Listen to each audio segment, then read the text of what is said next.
মাজলুম জননেতা মাওলানা আব্দুল হামিদ খান ভাসানীর ১৪৫তম জন্মদিন উপলক্ষে দোয়া ও আলোচনা সভা অনুষ্ঠিত। দর্শক, জনপ্রিয় সংবাদে স্বাগত। শুনছিলেন শিরোনাম, এবার বিস্তারিত।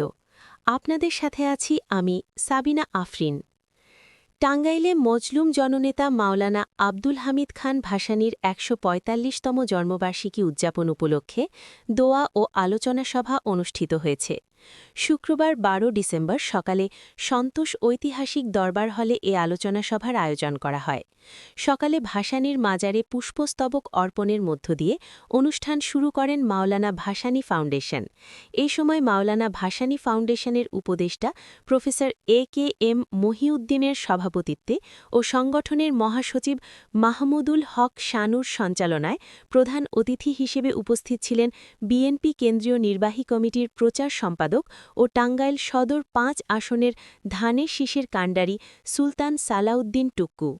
বিশেষ অতিথি ছিলেন সদর উপজেলা বিএনপি সভাপতি আসগর আলী, জেলা বিএনপির সাবেক সাংগঠনিক সম্পাদক শফকুর রহমান শফিক, সিনিয়র যুগ্ম সম্পাদক অ্যাডভোকেট আজিম উদ্দিন বিপ্লব, সদর থানা বিএনপির সাবেক সভাপতি MA হামেদ, জেলা ছাত্রদলের সাবেক ভারপ্রাপ্ত সাধারণ সম্পাদক নুরুল ইসলাম প্রমুখ।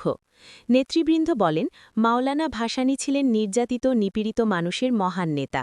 তিনি ছিলেন বিংশ শতকে ব্রিটিশ ভারতে গণ আন্দোলনের মহানায়ক, যার হাত ধরে ১৯৪৭-এ পাকিস্তান সৃষ্টি এবং ১৯৭১-এ প্রতিষ্ঠিত স্বাধীন বাংলাদেশ।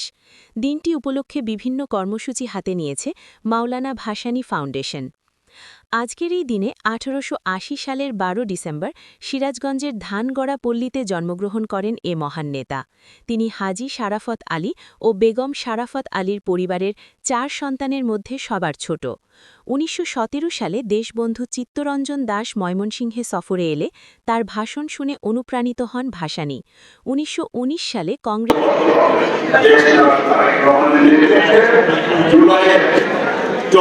আন্দোলনের মধ্য দিয়ে বিদায় করেছে এই দেশের মানুষ পাওয়া শুরু করেছে। অন্তর্বর্তীকালীন সরকার গতকাল নির্বাচনের তফসিল ঘোষণা করেছে। আমরা এই নির্বাচনের তফসিল ঘোষণাকে আমরা স্বাগত জানাই। বাংলাদেশের মানুষ আশ্বস্ত হয়েছে যে আগামী ১২ ফেব্রুয়ারি একটি নিরপেক্ষ নির্বাচন মানুষ আশা করে। কারণ ১৪ সালে, ১৮ সালে, ২৪ সালে এই দেশের জনগণ ভোট দিতে পারে ভোট রাতেই করে দিচ্ছে।